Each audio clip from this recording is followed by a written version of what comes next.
So as I say, we continue with our Bible Overview series. We're bringing a summary of the books of the Bible, which we are interspersing with other series and other subjects and themes. And we actually started this in August 2023 with Joe, who spoke last week, and Anna, who's just been here. They jointly brought our very first talk as an overview of Genesis.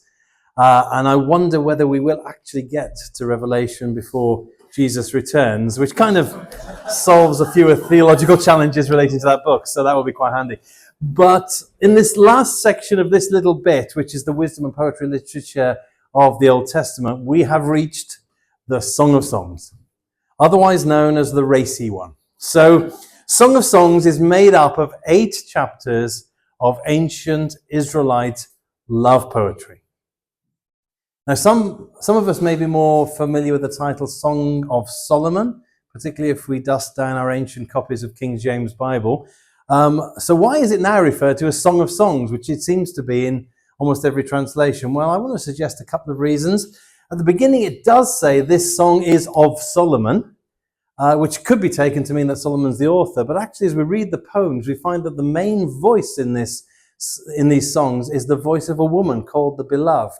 And there is a male voice in the poems, but most scholars would say that's not actually Solomon's voice. Solomon is mentioned a couple of times in chapter 3 and chapter 8, but actually it's unlikely to be Solomon who's the male voice. And let's be honest, Solomon is, this poem talks about 2 lovers who declare their undying love for just each other. And I'm struggling, I don't know about you, but it's a stretch for me to believe that this is written by a man who had 700 wives. So that is but what does the of Solomon bit actually mean then? Well, it's more likely, I think, to mean in the wisdom tradition of Solomon. You might remember a couple of weeks ago I talked about Proverbs, and we talked about the fact that Solomon was known for his wisdom and his poetry. He became like the father of wisdom literature for Israel. And so this is kind of about his legacy carrying on in this collection of poems that explore the human experience of love and sexual desire. But it doesn't really necessarily mean that Solomon wrote them. The final thing to say about this title is, no matter what translation you look in, the beginning, the first line, it declares this is the Song of Songs. Now that's an interesting phrase. What does that mean? Well, it actually is a Hebrew phrase which is very similar to other phrases in Hebrew, like King of Kings or Holy of Holies. So the King of Kings is the greatest king, which was pointing forward to the Messiah, ultimately fulfilled in Jesus.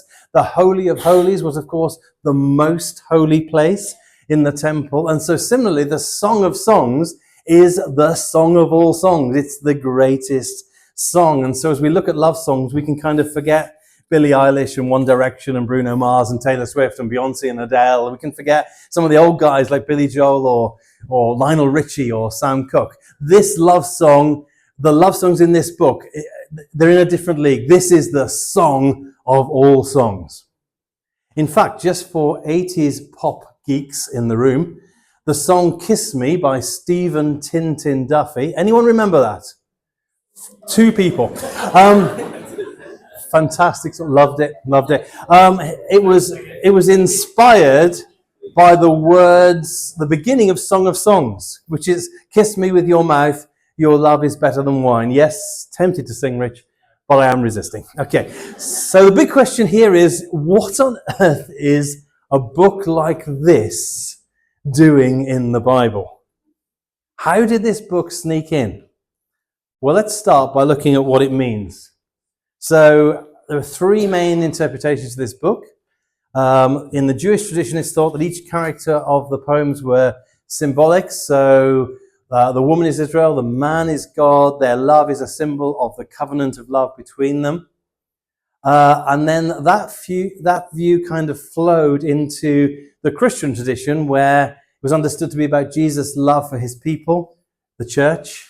And of course, that's reinforced to some extent that interpretation is inspired by Paul in Ephesians 5, equating a man's love for his wife with Christ's love for the church.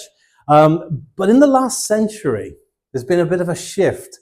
There's been so many archaeological finds of poems, ancient love poems, particularly in and around the ancient neighbors of Israel, so Egypt and Babylon, and these ancient poems are full of the sort of imagery and language that's very similar to what we read in Song of Songs. And so these recent discoveries kind of prove that love poetry was very much part of the culture of that time.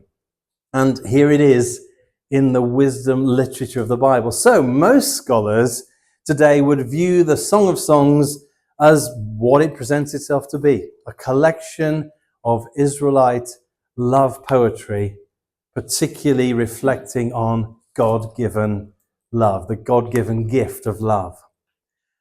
And so when you think about it, why wouldn't romantic love be in the Bible? You know, it kind of illustrates, doesn't it, that there's no real subject that the Bible is not prepared to speak into. The Bible's not embarrassed about any subject, including sex, because God invented it. And so we're encouraged to understand what sexuality means in the life of a Christian, and not to be embarrassed about it. Because I think sometimes Christians can be a little bit, it's a bit awkward talking about sex. But in fact, it reminds me of one of my favourite jokes, which I'm going to tell you. It's a joke of a vicar. Some of you might have heard this joke. He's a vicar who, he was going to a girls' school to speak on the subject of sex. The head teacher had invited him to go. And so he writes in his diary that he's going, but he's a little bit embarrassed writing the word sex in his diary. So he has a code word, which is sailing. So he writes, girls' school talk, sailing, knowing what it means. He goes and he does the talk, and all goes well. A few days later, oh, by the way, his wife has kind of seen his diary and was a little bit like, that's a bit strange. But anyway, she leaves it at that. He goes and does the talk at the school.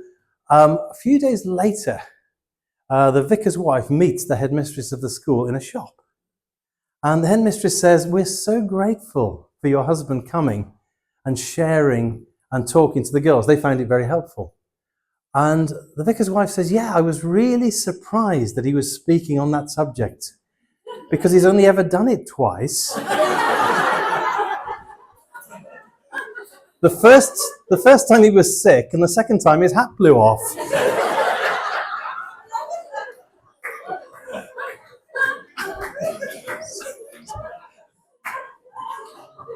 So Christians can get embarrassed about the whole subject of sex, but this book encourages us that that isn't the only thing you have to remember of this talk.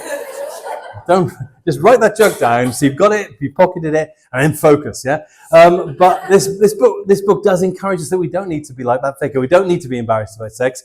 Sexual desire is not wrong. Let's just listen to this little bit from Song of Songs. Here's Song of Songs 4, verses 1 to 4, or part of it. How beautiful you are, my darling. Oh, how beautiful. Your eyes behind your veil are doves. Your lips are like a scarlet ribbon. Your mouth is lovely. Your temples behind your veil are like the halves of a pomegranate. Your neck is like the Tower of David. And I'm gonna stop there as it gets increasingly racy as the poem goes below the neck. So,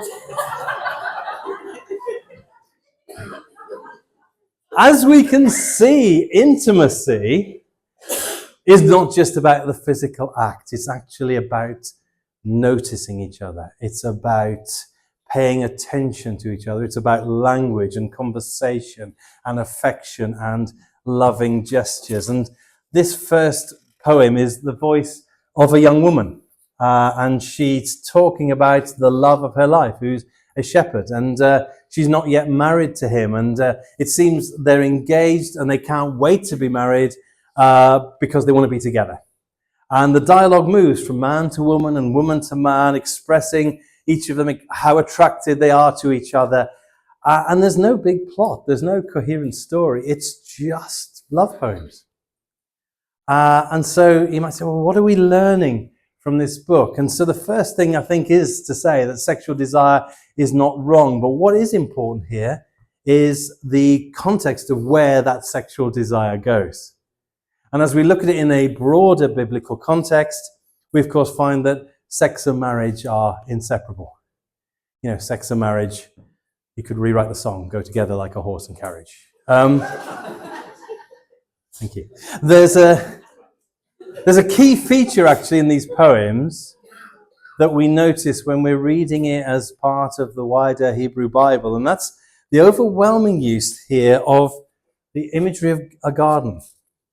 And there's lots of chapters there that make reference to that in Song of Songs. They're powerful echoes here, I want to suggest to you, to the Garden of Eden and this idyllic first married couple, Adam and Eve. The images of a man and woman, naked and vulnerable, yet united and completely safe with each other. And that kind of resonates in the background of Song of Songs, I would suggest to you. And of course, Genesis 2:25 reiterates that. Adam and his wife were both naked and they felt no shame. And it's as if these poems, as we look at them, we're witnessing a love of a couple whose relationship is not tainted by sin or by selfishness. And so, actually, as we understand this book in the light of a wider biblical narrative, we're kind of taken back to Genesis. We're taken back to the outworking of sexual desire, which is mentioned actually in the verse just before the one I put on the screen, this verse, verse 24. A man leaves his father and mother and is united with his wife, and they become one flesh. The one flesh bit, of course, is about sex. So sex is within marriage. It's a gift of God to a man and to a woman within the beauty and safety of the marriage covenant. The Genesis statement here is reiterated by Jesus in Matthew 19. But then Jesus adds a verse in verse 6 of 19. Verse 6 of 19. He says, "What God has joined, let no one separate." So, in a world of multiple partners, why is this so important? This is about God's gracious provision for people to enjoy the gift of sex in a place that is safe and good. And that place is marriage. Now let's pause there. Let me say that was always God's intention. That should be a place which is safe and good. And I realize that for some people, marriage didn't turn out to be that safe place. And it was God's intention, but we live in this fallen world. And so I want to say that we want to love, we want to care for, and we want to pray for people who have experienced that pain. And outside of marriage, there are situations which are not good or safe when it comes to sex. And that's a talk in itself, and we haven't got time to do all of that. I would start probably in 1 Corinthians 6 from verse 16. Just say a couple of things. I think sexual intimacy is not only about physically joining together, it also results in an emotional joining together, but it also results in a spiritual joining together, which actually, within the context of marriage, is a great blessing. And so, in effect, but outside of marriage, actually, because it's spiritual, because it's physical, because it's emotional, we can end up being messed up. So the short conclusion here is that God invented sex. It was his idea. But more than that, he has provided a safe, lifelong, loving place for sex. How that works out is in the context of a fallen world. And prayer and care is really important as we walk through those journeys. So, what on earth are we all going to take away from this? Well, firstly, I want to talk... Oh no, we're not that. I want to talk to the single people in the room. So single people who are perhaps not in a relationship, I want to remind you that the most fulfilled and complete human being who ever lived never had sex. In a sex-mad culture, it's important to get a right perspective on that. And you might be sitting there as a single person and think, oh, thank you, Terry, you old married man. That's a really helpful thing for you to say. And I take your point. I'm not necessarily the best place to speak on singleness. So forgive me and bear with me. But what I would say, I think, from the life of Jesus and from Scripture generally, is that singleness is not some sort of negative statement about value. Our value comes from the fact that we are created, known, loved, saved, and adopted by God. That our identity has our foundation in him, not in our relationship status. Also, sometimes, not always, but sometimes singleness provides the focus, the flexibility, and the freedom in the kingdom of God in a way that marriage struggles to do. But it's also important, I think, to say this. In a healthy church, singleness should not mean loneliness. And so if you're in this church family, we really don't want you to be lonely. We want you to be part of us as a brother or sister in a deep relational sense. And if you haven't felt that, we are really sorry. Please forgive us. Please let us try again. Please come and tell us. Because actually we want to get that right. And a challenge for all of us who are married, how many single friends do we have? Do we share our lives with them? Do we invite them round for meals? And of course, single people, that works both ways. We're very happy to come to your house for meals as well. Secondly, if you're single and in a relationship, how does that relationship look? Do you need to think about how you are relating to one another? Maybe you need to talk to God about that. Maybe you need to talk to each other about that. Maybe you need some help. Maybe you need people to pray for you and with you. And I think that's an important possible outworking of what we're talking about today.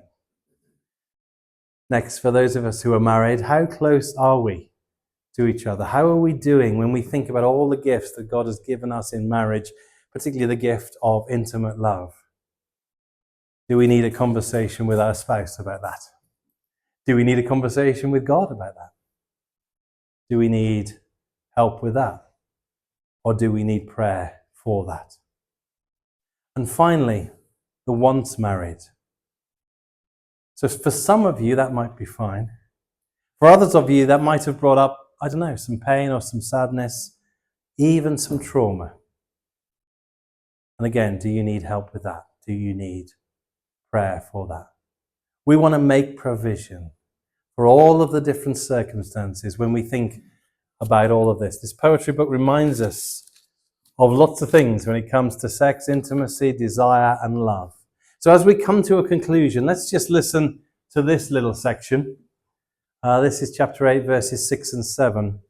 Describing the power of love. Place me like a seal over your heart, like a seal on your arm, for love is as strong as death.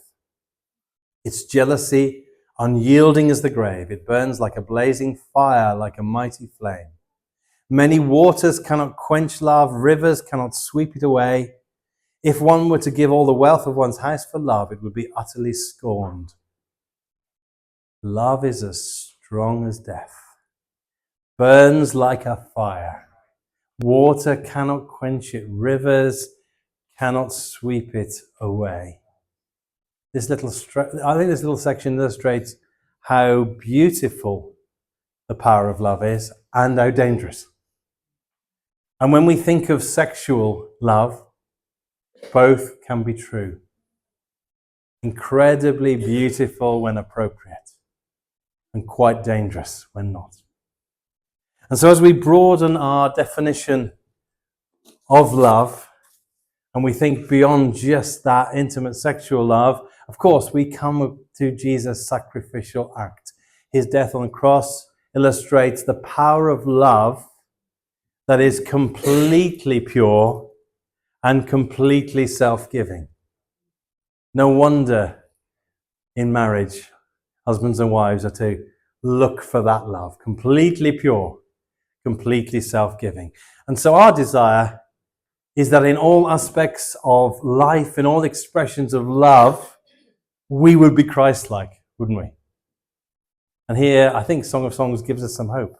Even though relationships can be distorted by selfishness, I think love is like this transcendent gift that points us to something bigger and greater, the gift of God's love that one day will completely and utterly transform the whole of this world, as Isaac mentioned when he read from Revelation. And I believe that as we talk about earth, heaven coming to earth, day by day, I truly believe that this pure and perfect love of God continues to transform each of our individual lives as we open them up to Him. Thank you so much for listening. God bless you. Let's stop there.